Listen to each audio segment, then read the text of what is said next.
I forgot to turn stream on? Are you kidding? Like, it's literally just turned 8 o'clock. What are you talking about, Shichibukai? How you doing, man? How you good? You good?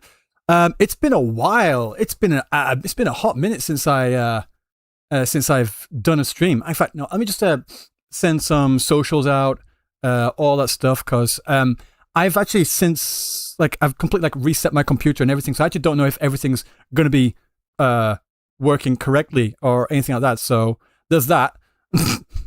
I hope everything's working correctly. I think it is. Oh wait.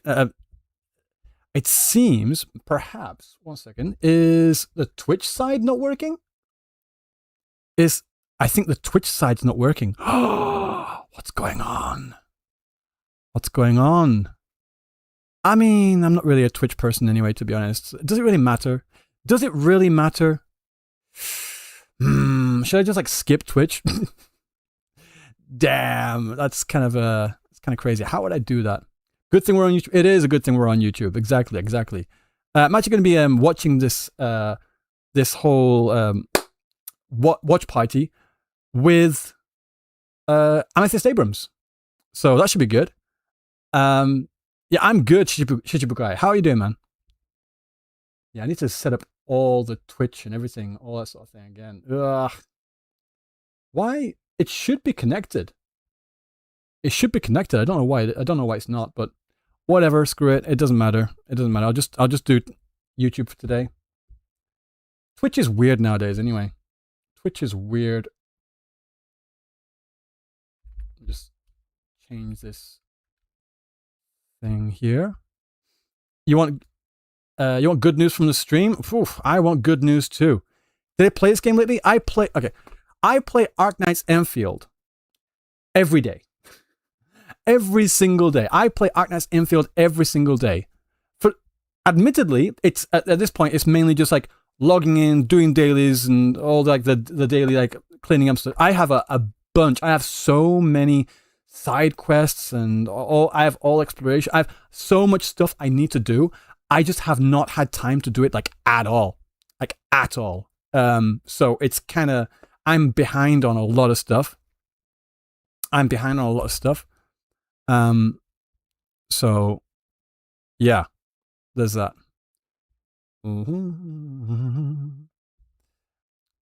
Regular double tickets. Yeah, I've got all that. Why is this all? Oh wait. Copy.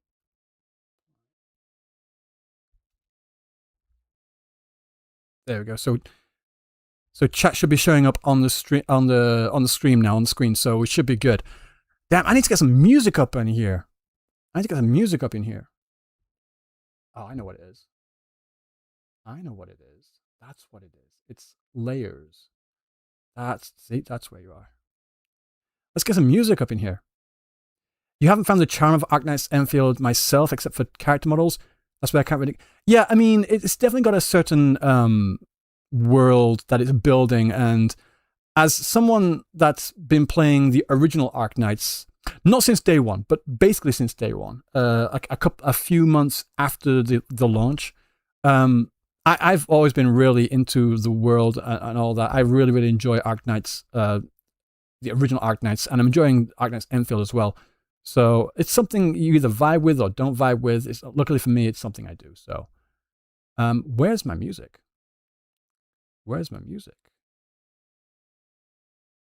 Ah, should be here. Okay, what?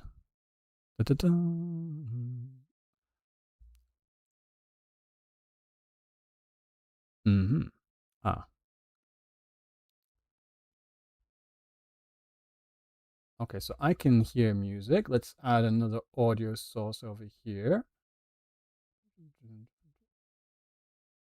Okay. VLC.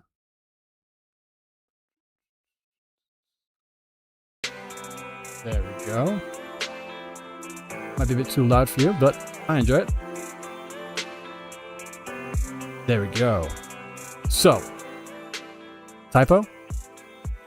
Muhammad, I'm good. How are you doing as well? Just a quick question. How many of you out there have watched some of my recent videos? Have you enjoyed the well, I've been trying to really up my game in terms of like quality and like the way things are presented, like graphics and backgrounds and lighting, video as well. Like you might be able to tell that my video quality has gone up a bit. Anastasia Abrams, thank you so much. They're great, thank you. Good. Are you ready to jump in, Coleman? I mean, I'm fine whenever you're ready. I'm ready. So we got that. It's fine. After all the effort, I just get it. It's fine. It's fine. The pervert video is good. All my videos are perfect. Oh, you mean that one? Yeah. Yeah. 5 minutes, no problem, man. Not complaining. I've been really trying to up the game, you know, in terms of quality. Like nowadays, it seems like a lot of, and this is not a shot at anyone. This, to be clear, this is not a shot at anyone, except Amethyst. Kidding. It seems like a lot of the videos nowadays, it's basically just like people sitting in a room and just yapping about bullshit. So I want to try and up the game and make it more like presented, you know, like a more presented type thing. I want to really try and just get the quality up across the board, you know. Is this music on too loud? I do apologize. Turn it down a bit lower. Guys, I've been really speaking of like not NTA, although NTA is coming out soon. ZZZ. I like the new character, like Sissia, like the snake girl. I love her already. What is it with me and like these crazy like really animal themed girls, like Jane Doe, rat obviously, and now this snake girl. I love them both. Yeah, they look so good, so good. By the way, I'm sitting on an exercise bike right now, but I feel like it's gonna like start hurting soon enough, so I might as well just like get off it. One second. Yeah, because guys, I don't know if you know this, but like in the morning, this is my daily routine, right? In the morning, you can see the exercise bike there. 1 second. What?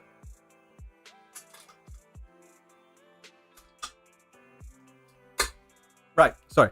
In the morning, I go on the exercise bike, and there we go. I'm on the exercise bike, and I'm doing all my gacha dailies while doing the exercise bike. So I've got two monitors. On one monitor, I'm doing my dailies. On the other monitor, I'm catching up with news and like what I missed while I was asleep, like world news, gacha news, all that sort of thing. Like trying to find stuff to make videos on, make content on. So I'm doing that and working on the exercise bike at the same time. It was pretty bad during like the winter months because like sweat. So like the mouse would just get all So I need to like buy some gloves as well because I don't like it. So I do that, and then after 30 minutes or so, 45 minutes doing that, then I go out and I go for like a 10-kilometer walk.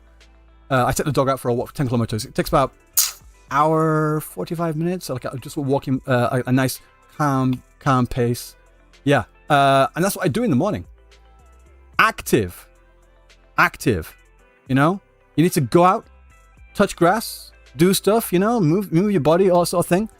Yeah, 10-kilometer walk. Yeah, 10-kilometer walk. I want to say every day. I try to walk every day, but again, it depends on like how busy I am, what the weather's like, etc., etc. But yeah, when I've got nothing going on and I'm good, I've got the time to do so, which it only takes about 2 hours or so. Then I go for a 10-kilometer walk, and I really enjoy it. It's like so good. It's so good. Doing the Saitama workout now. Okay, close. I mean, working on it. I've got 2 out of the rest of them. So I've got the thing going up here. That's why it's not completely bald, right? Because it's a 10-kilometer walk, not a 10-kilometer run. That's the difference. If I go for a run, I'm going to be completely bald. Clearly. Surely. So let me just move this microphone.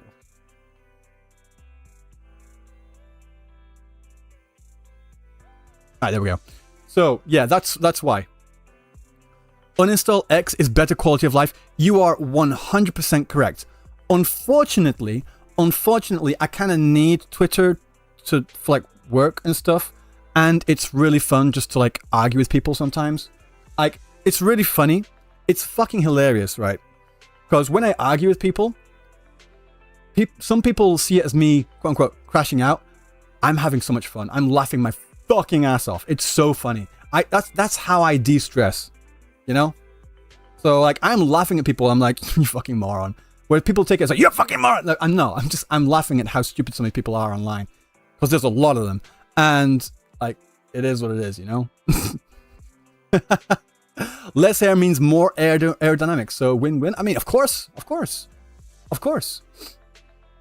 Is that why you like Arknights? Because all the girls are kimono mimi?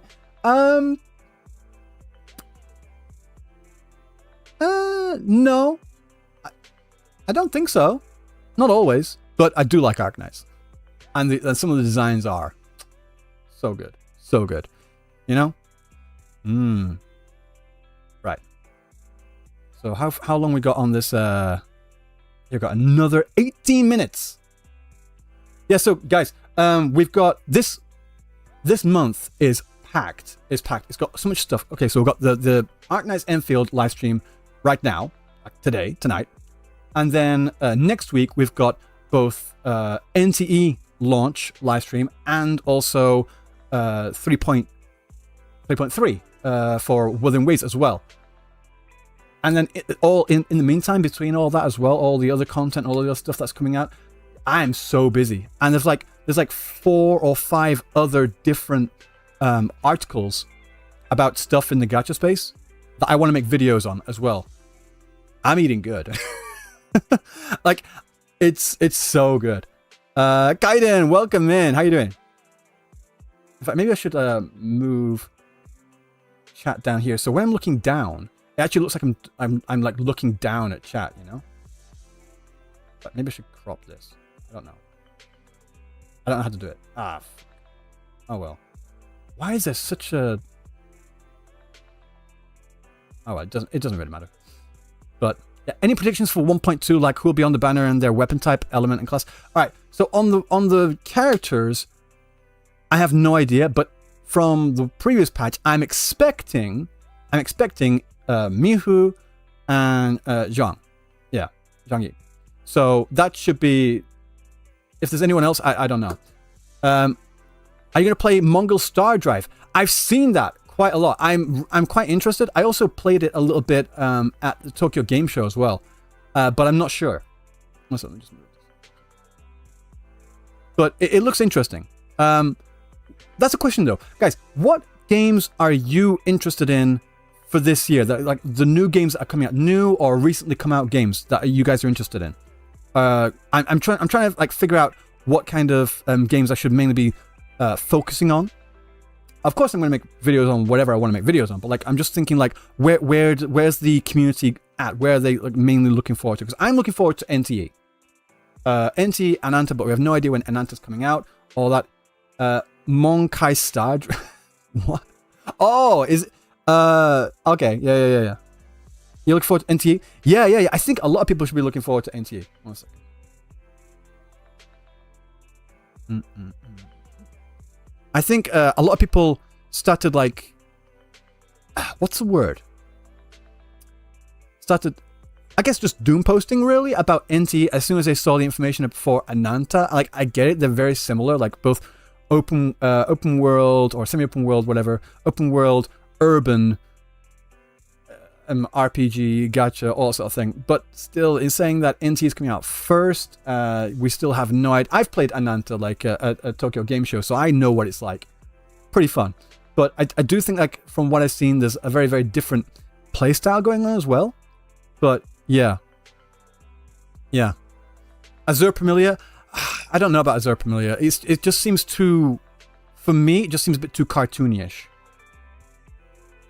I mean, I'm going to check it out just for the sake of it, but I don't know if I'm going to pick it up as like a mainstay type thing. I'll probably make a video or 2 about it, but I'm not too sure. NTA gacha-wise, but Control Resonant looks good too. Okay, yeah. Honor of King's World. I have seen so much information about Honor of King's World. I am really curious about that because I actually really enjoy, like, I like MOBA games.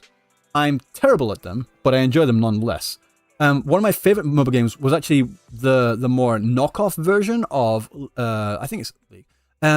It was not Honor of Kings. What's it? It's another one.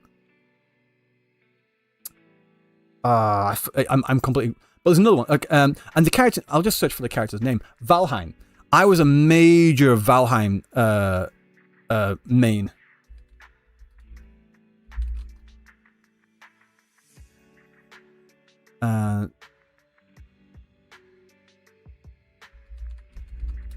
Not the game.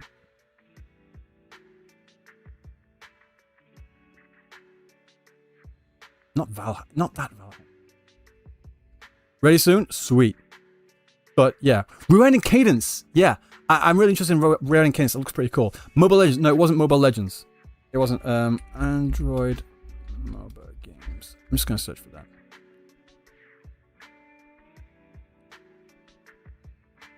Not League of Legends. No. It was more knockoff one. Arena of Valor. Arena of Valor. I played that a lot. A lot. But I completely... That one I did crash out on. Because I was in ranked. And... My main is Valheim, right? And I was in ranked. I was very close to ranking up. And I kept on getting put. I tried leaving. I got into a match. There's this other guy there. He quickly took my character. I'm like, okay, fine. I'll play another one. But he was so shit at it. He was so fucking shit at it. Like, just completely throwing the match. And okay, fine. It is what it is. I line up. I rank. I match in again.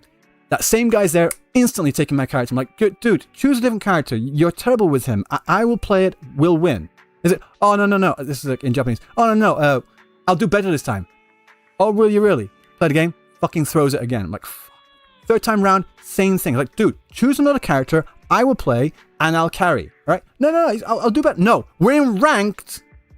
You're pissing me off. And then I couldn't leave. It wouldn't let me leave. So I got in. I was like, nah, I'm leaving. I'm just fucking gone. And I just threw the entire fucking match because fuck him. The average 5x5 MOBA experience, I fucking hate it. I swear to God. Yeah. NT, Mongol Star Dive, Honor of King's World. Again, Honor of King's World looks pretty cool, yeah. Petit Planet, and for non-gachas, Tomo Endless Blue and Elestral's Awakened. Okay. Arena of Valor, I love it. I love Arena of Valor. Well, I did. That guy, I logged off, I uninstalled. Never installed it again. I just uninstalled. I had so many skins. I was like, no, I'm not doing this anymore. Fuck that. The thing is, like, it's supposed to, like, rank you up with people along your skill level, right? I don't know what it was. Maybe it's just, like, the time I was playing. But the guy was clearly, like, a complete beginner. Like must have, like, started playing in the past 2 days or something. How the fuck he was in the same rank, in the same team as the rest of us was beyond me. Everyone calls it Star Drive. It's like... I think it's just because Honkai Star... I don't know, it's really weird. Where Winds Meet. I've been meaning to install Where Winds Meet for so long, and it's just like, at this point in time, with it being just a MMORPG, do I have the time? I'm struggling to keep up with all the gacha I'm playing right now. I used to play even more, but right now I'm playing 2 different accounts of Wuthering Waves. I'm playing Arknights Endfield, just one account. I've got Fate Grand Order, Path to Nowhere, and the original Arknights as well. So that's 2 accounts, Arknights Endfield, Arknights Original, Path to Nowhere. So I'm playing like basically 6, I'm doing like 6 different dailies every day. But yeah, so... Where was me? Got a new katana class. Ooh. I'm a sucker for a katana. I mean, obvious weeb. It happens, you know? Not really an MMO, so it's fine. Aeon 2? I saw... Yeah. Honor of Kings World looks really, really cool. But there's a lot of different games coming out that I'm interested in. Do you think the collab of FGO and Fate Strange Fake will be hype? Oh, you mean in FGO? I mean it's all within the Fate IP, so should be interesting. But I don't know about hype. I mean, FGO, it's they are so getting carried hard by just the habits of Japanese players, you know, like just the habit of Japanese people that have been playing FGO for so long. They still log in every day. I mean, yes, sorry. Not Japanese, but you know what I'm saying. Just log in for the sake of logging in, and they still manage to like rake in so much money every patch. It's crazy. Honestly, I think FGO should end. Like they had the perfect time to end at the beginning of like actual end, like full on just close. Just maybe have the servers open, but like no new content, just like whatever. End there. Keep the servers open for whoever, and just like do rerun banner after rerun banner. Put it on auto or something. What they need to do is make a game in the same vein as HSR, basically. Just make a game in the same vein of HSR, make it better, clearly, obviously. HSR, but like add in a bit of like, let's say, Expedition 33 as well. Just add something extra in there as well.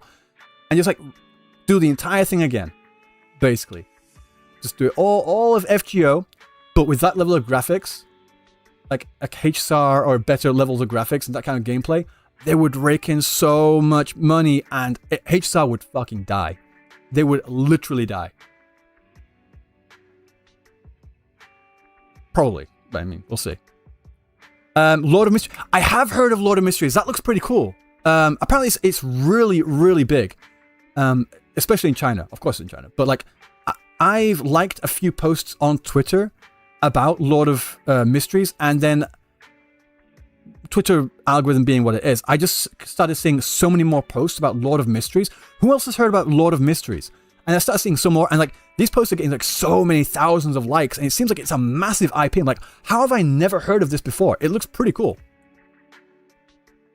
They have a yeah, I know, that's what I'm saying. I've never heard of it before, and when I liked a few posts, I saw so many people like this massive community. Like, okay, cool. I'm gonna say this ready. I'm gonna start a voice call.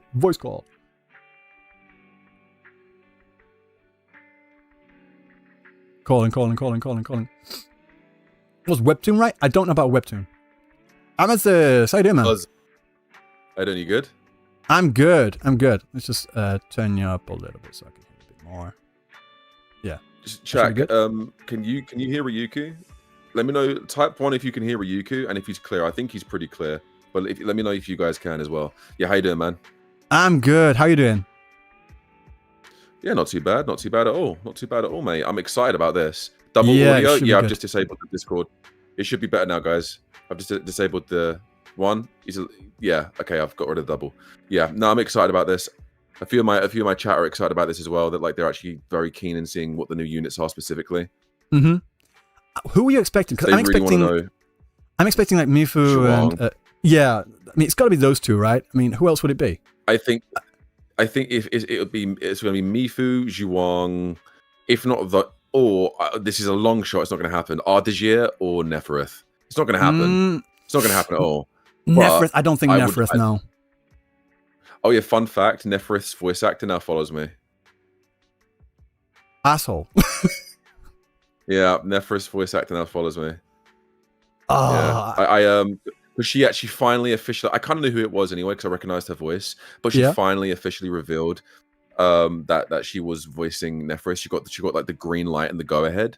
And then I commented, because a bunch of other Woowa CCs also commented, and was like, oh, impressive, really impressive.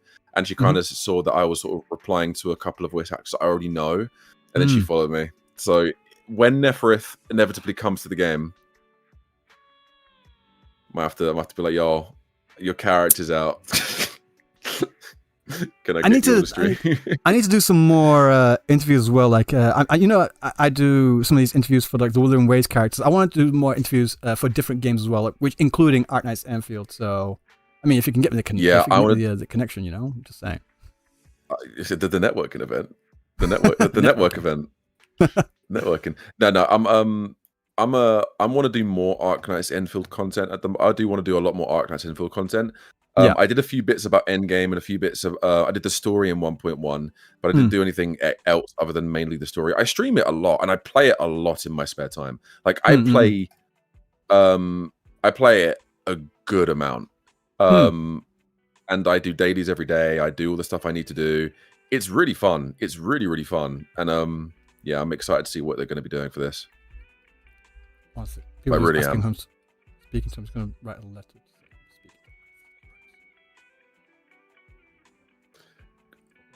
Guys in my chat, if I don't see Zhuang, or if I don't see anyone, if I don't see Mifu or Zhuang or both, I'm gonna crash the fuck out, guys. I would like unless to, another character is like badass as they are. Yeah, we saw that the bird girl. What was her name? What was her name? I forgot. She was in 1.0 as well. She was in like she appeared in 1.0 as well. Yeah. She could be a possibility. Yeah, I forgot her name. Yeah, but I'm terrible with names. I think they're gonna. I think they might either release her, or they'll tease her a lot in this patch. This will be like the preemptive patch where she's like in it, and then the next patch after like 1.3 will be her patch, maybe. Yeah. I mean, a lot of people she looks pretty cool. Zhuang is coming. I like her. Zhuang is coming. I hope Zhuang is coming, bro. Hang on. I hope she's coming. Hey up. Behave. I hope she's coming to the game. I hope she's coming to the game, guys. Yeah. Who's currently? There's a Smack's live. Got Smack's live. I was going to say, is there anyone actually streaming this live stream? But I'm not surprised. Smack likes the game. Smack likes Arknights Endfield. I wonder if we can like maybe speak to him later on as well if he's interested. I don't know, but. Yeah, I don't have him on Discord or whatever. So if you want to talk after, message, but he's terrible when it comes to like replying or something. Because he's constantly in do not disturb mode, so he barely ever notices. Like typical streamer stuff. You know, I watch a lot of Smack. I like Smack. He's hilarious. He's so funny. Yeah, a lot of people don't like him, but I do. So I'm just gonna. I think he's a likable guy. Yeah, he's funny. All right, let's get the screen up for you guys so you can see it. Game capture. There we go. Now that looks a lot more interesting rather than you looking at my fucking dull face. There you go, guys. Yeah, I just sent him a message saying, "Hey, Smack was wondering if you want to talk about Arknights Endfield stuff after the stream ends." I don't know if he's going to see that or not. So if anyone's in if anyone's in Smack's stream as well, just let him know. Say. Check DMs from Ryuuku or whatever, then maybe we can sort something out as well. That'd be pretty cool. Because again, he really likes Arknights Endfield as well, I think. Like, I think it's such a good game. The faction system's great. The combat, like, I know the combat isn't for everyone. I very much really enjoy it. The story I'm really enjoying, like the main stories I'm really enjoying. I like how expressive they are. I like the whole game. Like, I think it's such a really good and well-built game. It gets a lot of hate for no reason. It's like overhated, like just for lack of a better term, it's just completely overhated. Yeah, absolutely. I do believe the same thing. I think people obviously got a stigma in their brain when 1.0 came out, and I think they're sort of stuck in that stigma, and they can't really get out of it. Yeah, which is fine. There's nothing wrong with that. I've been a victim of that. When a game's put me off for one reason, I've never gone back. I've been a victim of that. So yeah. It happens to a lot of things, and unfortunately, Arknights became a victim of it. When the game first came out, everyone was excited about it. When the game was releasing, there was no optimization issues. As far as I know, there was not bugs. There was no bugs. There was no major issues. No visual bugs. The PayPal situation was big, but they resolved that within like 24 to 48 hours. And then the gacha system. They don't like, and that's a preference. You don't like a gacha system. That's a preference that you're 100% allowed to have. Yeah, I've seen tried to make the comparison. Sorry, I was going to say I've seen an article about them saying that they're trying to work on like refining or like improving or doing something about the gacha system. So I wonder if they're going to like mention anything about that in this. Might be a bit too early, but we'll have to see. Less than a minute left. Less than a minute. If the interview was after the recording of this live stream, then maybe we'll see it later on like a newsletter or something. But if it was like just on the cusp, they might be able to do reshoots and pickups and bring it in. But hopefully. Are you at the most recent? Okay, should be starting right now. Most recent. Yeah, 20 seconds I got. I'm right now. 20 seconds left. Put it on speed. You're right times now? 3 or something. Yeah, put it on speed 2 times 2 or Okay. something. 很高兴和大家见面了，我是阮。那从这次公测到现在啊，已经过去2个多月了。我们非常欣喜的看到管理员对周末地的投入和喜爱。Damn, bro, I refreshed it and it's still. I'm a little bit behind. It's fine. 希望我们可以做到更好。 Go to the settings and put it on 2 times 2 speed or times 3 speed. It'll catch you up. 去打磨和优化 Okay. 现有内容，一边呢还在推 Okay. 进后续版本的开发。而这一次更新，我们即将迎来一个关键的故事节点。 Light 将 genre. 会迎来威胁。 Willing will face a threat. 终于站到了我们面前。在今天这场前瞻里啊，我们 Of 不 course 仅 I 会 am. 为管理员们带去核 The 心 core 高级版 chapter 本 version. Okay. 还会为大家介绍许多的优化内容和游戏福利。是的，在这次的版本中，我们为大家准备了更丰富的可体验内容。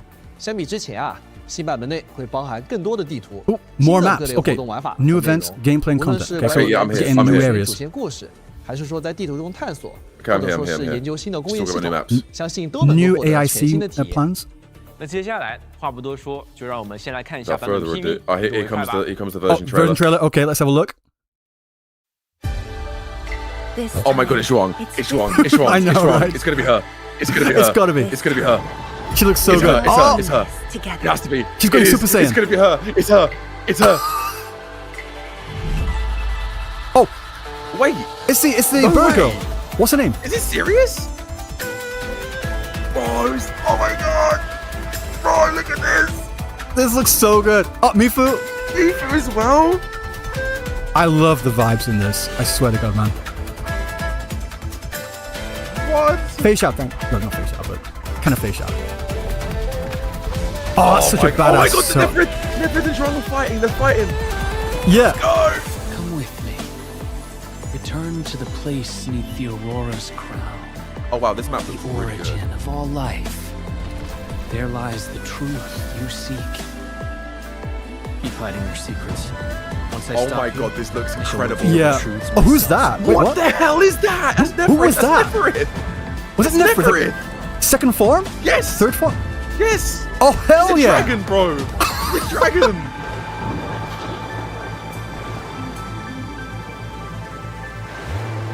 As a leader Draco mode. yourself, I hope you can understand the choice I made. Oh my god, what's Just let us face the New end operate- okay. together as a Yes! team. Here she comes, here she comes, here she comes. Here she comes. Come. It's Oh, her. It's wrong. yes, it Let's has- yeah. Go. Let's go. I've been waiting for her. Let's this. go, Endman. I'll take you to my experiences years ago. Bro. Oh, she looks Zhuang Fangyi. incredible, bro. Look Oh, at she her, looks so man. good. Oh, she's They've got to let us Sona. go into like the second form. Show us, please show us the transformation. Bro, she looks really clean. Oh my god. That's crazy. It's Oh, yeah. mine. There it is. There it Is is. that the ult? Is that just the ult? Anything to stop me. I don't know. Oh no, you, Oh, no, you're it's in a that form, form it's for a while. form. Okay. Oh, Get the fuck out of here, bro. this looks so good. Mate, you're Very kidding nice. me. It looks Get- like you get use outta the here. ult, and then you after you ult, you go into that form. So it's kind of like It looks like she's Carthea the type only thing, if you want to say. character. Yeah, it's like Carthea. I think she's the only character. Oh wait, really? Really? Bro, Is she only one? I think she's the only character. I think love so. this shot already. That's a really nice shot. Just saying. That's good. That's nice. All of The these thing is, artworks, I love the fact that they're all I was just going to say the exact Like same real thing. The artists. thing I like about Arknights Endfield is like all the art as well. It's in the game. It's so cool for each character. Her weapon is a dragon's head. Bro, that's sick. Mm, New map, markers. Oh my Marker god. stone. Okay. Very inky. Give me more platformer puzzles, please. I love those. Hmm. They had a lot And, of more and test platformer. area? There's 2 areas. Oh, okay. They had more like platformers type stuff in the old CBT. Not so much in the official, but maybe they're bringing some of that back. Bro. That looks so damn Oh my good. god, bro, this looks incredible. New AIC plans. Purification. What the hell are they? Purifications. I'm guessing they'll allow you to like the blue ones. Ornamentals. They're gonna allow you to like get some water out of swampland or something. Maybe. I think it might be cleansing swamp water. I think you might be right. New gear pieces, very nice. Yeah. New gear pieces. Okay, they're giving us a lot. Yeah, that's a lot of New stuff. profile stuff. Bro, that looks like oh man. I just love the entire vibe. New endgame stage, guys. New endgame stage. Umbral Monument. Yes, new etch space. New etch space. I love the etch space. Subduer of Blighted Sea. Bro. Curious use of Zirana. Yeah, Zirana. AIC support. Ah, here we go. Okay, yep. More items for factory. I mean, I think they're gonna like Man, I love update the factory with each patch. I mean, they have to, you know, it's part of the They have to, yeah. That's returning like content. one of their big gimmick. Yeah. The Super Chef. Super Chef. Super Chef. Super Chef. So it's like a food shop. Okay, so it's like a... Oh, you get rewards from it. Etching Is that skin? Is that skin? No way. No. Hold on, what is that? No, that's a new space station. What is that? It's like a space station exploration event. Do you get a skin from that? Because they were wearing different outfits. outfits. I think this might be because there was a space launch the other week. Maybe. So I think maybe they're celebrating that. Maybe 17th. That's bro. That's the same day as the Woo live stream. Yeah. Oh my god. Oh, here we go. Version story preview. That sword looks cool. 管理员们，欢迎来到周末地的核心章节版本春小时。上一段故事中啊，管理员经历了由涅菲斯产生的 Ingalls Decade. 那涅菲斯啊，为武林周边的稳定性带来了巨大的隐患，而侵蚀潮也正在迫近。而这次的故事呢，将有一条来自庄方仪的紧急信息开始。庄方仪一直行踪不明的阿达希尔突然出现在了守敦区域。 Yeah. 守敦作为压制 I love the whole atmosphere of these new regions. 直接侵入， Like so. Yeah. Bro, this looks incredible. Look at this. Yeah. 不知道他有怎样的目的，他又会采取怎样的手段阻止我们。 Oh my god, this Bro, looks it's just like crazy. farming aura. In the meantime, Nephrys is about to. 一面是涅菲斯的正面进攻，一面是阿达希尔的独自行动。 She got stabbed. Oh my god. She got 在这 impaled. 次故事中啊，我们还会遇到一位新面孔，他和我们当中的艺人啊，过去是老相识。据说啊，他性格有点特别，没有那么好相处。不知道他的到来啊，会不会为这次事件带来新的考虑？ It seems like they're setting her up to also be a pullable character, no? 管理员的不仅仅是 I 变 think 化 it's 莫 going 测 to be 的 her 空 and 间， Mifu next patch. 错综复杂的通路， Maybe. Maybe. Not this 阿达 patch, 希 it'll 尔 be next 精心 patch. 布下的阻碍。 Yeah. 在追击阿达希尔的过程中啊，管理员还需要面对许多他召唤出来的先行敌人，从源源不断的敌方中守护守盾。我们还会遇到一种前所未有的敌人——表象，它是一种拥有 What do you mean? Fighting shadows? 此外啊，还有新形态的竹游天使和 Head 金龟 drawn 天 on 使， Mudflow. 相信都会为管理员带来不一样的战斗体验。另一方面，涅菲斯也不再掩饰。 Oh my god, 开 there's 始 a No lot longer of holding story back. here. 在之前的故事里啊， Oh my Full-on god, assault the against the stakes are city. 多次交锋。 Stakes, 而现 stakes 在 are 我 high. 们终 This 于 is 要 what we 去 wanted Japan? in Woo 1.x. 这一次， Siege 管 of 理员 Siege 将 of 和庄方 Jinzhou. 仪携手走进一 Bro, 场 she's 艰 got 险 the 的 big ，That sword. What the? 超越，重塑了涅菲斯的 This is gonna be so damn Bro, cool. look at Neverest. 非常强大的力量。此时的涅菲斯已经 Oh, 超越了一 Neverest 般的 boss 形态 fight. 他可以飞到空 Looks 中 like it. 展开双翼，然后高举剑锋，凝聚力量进行攻击， Oh, 而且他还能瞬间飞升到远 she's 处， massive. 挥展出 She's 极 huge. 具威力的剑芒，纵横交错，用常规手段很难 Bro, 应 if 对。 she's if I swear to God, if she's a villain that we 面对 fight 涅 and 菲斯的 kill, 威 I'm 压 gonna，crash 双 out, 方 bro. 会为管理员提供有力 Yeah, I 的 would 支援 love to be able to pull for her. 可以调动 mental. 息壤跳到空中，避开攻击。 The thing is, in original Oh, this boss Arknights, fight there's looks 大范围内召唤重天而 there's a 降 lot of 闪电打散 previous 敌人 enemies that you'd be able to pull for at original Arknights, so maybe they'll do the same thing here. 不过涅菲斯的手段 Okay, 还远 cool. 远 That's 不止 cool. 这 Good 些 to。know. 不知道大家还记不记得，涅菲斯 She's 会 huge. 将管理员拉入一片神秘 Bro, 的 this 紫 boss 色空 fight 间。 looks 在这片 What? 星象空间中啊，时间将陷入停滞，只有涅菲斯能够自由行动。管理员将一边面对 No 星象空间的束缚，一边 way. 应对 It 疾风 looks 骤雨 this 般的攻 good. 击。